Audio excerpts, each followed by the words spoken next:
नमस्कार, आप सभी का स्वागत है स्टार सिटी न्यूज़ में। मैं इस वक्त दिल्ली के वजीरपुर विधानसभा वार्ड 66 में मौजूद हूं और साथ में हमारे सरफराज खान जी हैं जो कि अल्पसंख्यक मोर्चा के अध्यक्ष हैं। आइए इनसे सीधी बात करते हैं। सबसे पहले मैं सर आपसे सवाल कर लेता हूं, आप जो जुड़े हैं इस राजनीति में, बीजेपी में, कैसे आना हुआ आपका सर?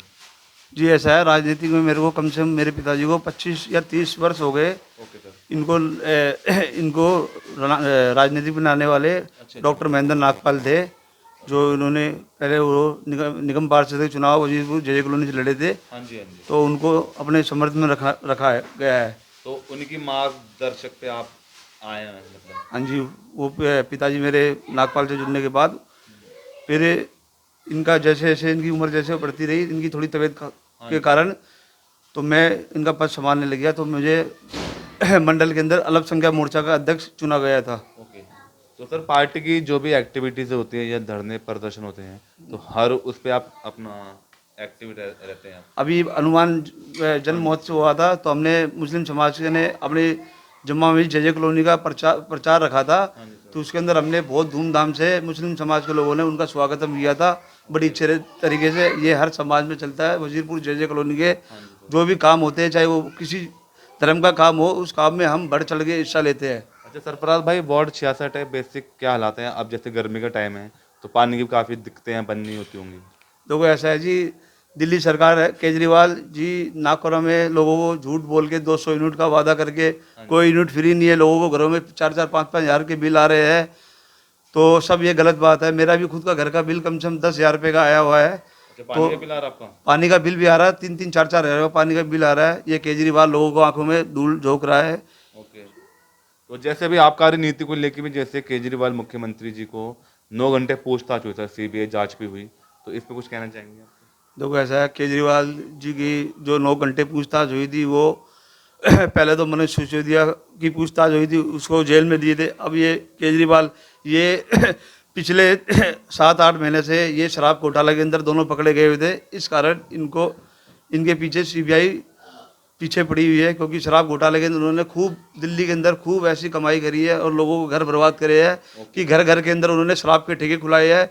जो बेचारा परिवार से 2-10 हज़ार रुपये की नौकरी जो बेचारा करता है, वो शाम को उसके घर के बराबर में शराब के ठेके खुले हुए हैं।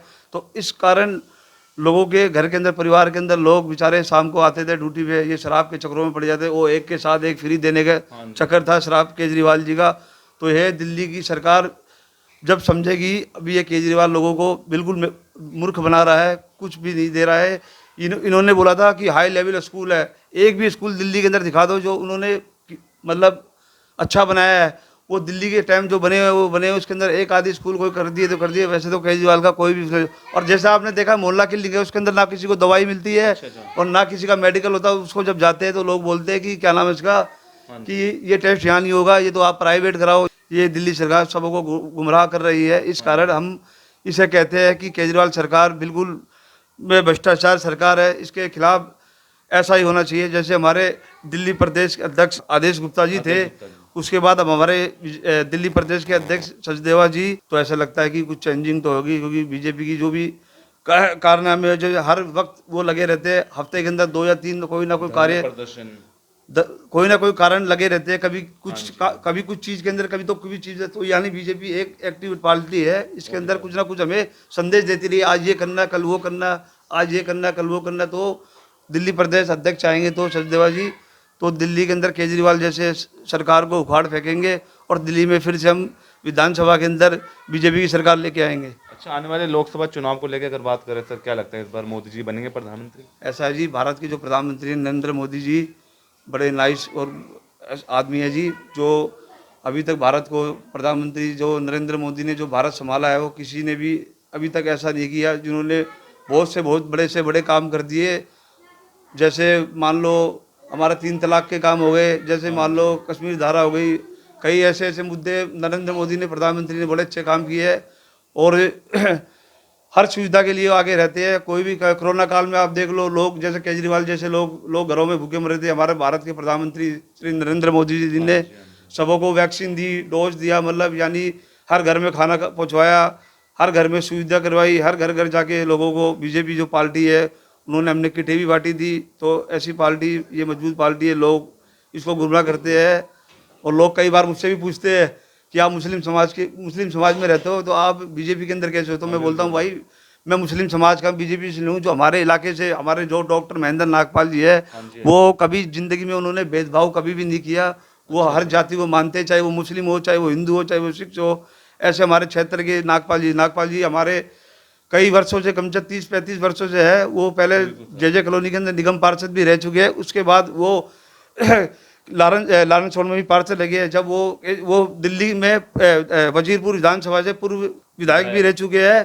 उसके बाद नागपाल हर काम में एक्टिव है। हमारे जैसे ईद का त्यौहार आता है तो नागपाल जी जैसे कोई कार्यक्रम होता है, मस्जिद के बाहर आना, जैसे गुलदस्ते पौधा लगाना है, बाहर सफाई कर्मचारी को बोलना, तो नागपाल जी हमारे बहुत अच्छे मतलब विधायक है। और चाहते हैं कि इस बार भी हम नागपाल जी के साथ ही रहे और नागपाल जी को इस बार दोबारा टिकट मिलने पे हम उनको दोबारा विधायक घोषित सर करेंगे। आपको वहीं से प्रेरणा मिली है आपको महेंद्र नागपाल जी से? नहीं, नागपाल जी से भी मिली है। वैसे हमारे जो दिल्ली प्रदेश के जो हमारे बाबूजी थे मांगराम गर्ग, अच्छा, वो भी हमारे साथ एक्टिव थे, हमारे पिताजी के साथ। वो भी पुराने हैं हमारे पिताजी, कम से कम 30-35 साल ये बीजेपी के अंदर एक्टिवेट है। अच्छा, आपके पिताजी क्या नाम है उनका? था इकबाल अहमद है। वो जिला के अंदर महामंत्री भी रह चुके हैं, दिल्ली में उपाध्यक्ष भी रह चुके हैं, और मंडल में कई और दिल्ली जमावीज कमेटी के जनरल सेक्रेटरी भी रह चुकी है, और जमावीज जे कॉलोनी के अंदर वो कैशियर भी रह चुके हैं। रह चुके हैं सर। सरफराज जी, आप जैसे लोगों की जो मदद कर रहे हैं, समाज सेवा कर रहे हैं आप, तो किस किस तरह की सेवा दे रहे हैं? देखो ऐसा है, हम लोगों की समाज सेवा में जो भी कोई काम होता है हम आगे बढ़ चल के हिस्सा लेते हैं। जैसे अभी कोरोना काल आया था तो मैंने खुद ने घरों में जा जाके लोगों को किटें बांटी थी। जो बेचारा गरीब है, जो खा नहीं सकता, उसके लिए हमने सेवा करी थी। और अब भी बढ़ चढ़ के, और वैसे भी मैं जैसे किसी को खून डोनेट वगैरह की जरूरत वगैरह जैसे आवश्यकता पड़ती है तो हमारे एक पार्टी और है शहीद भगत सिंह ब्रिगेड, मैं उसका प्रभारी हूँ दिल्ली के अंदर।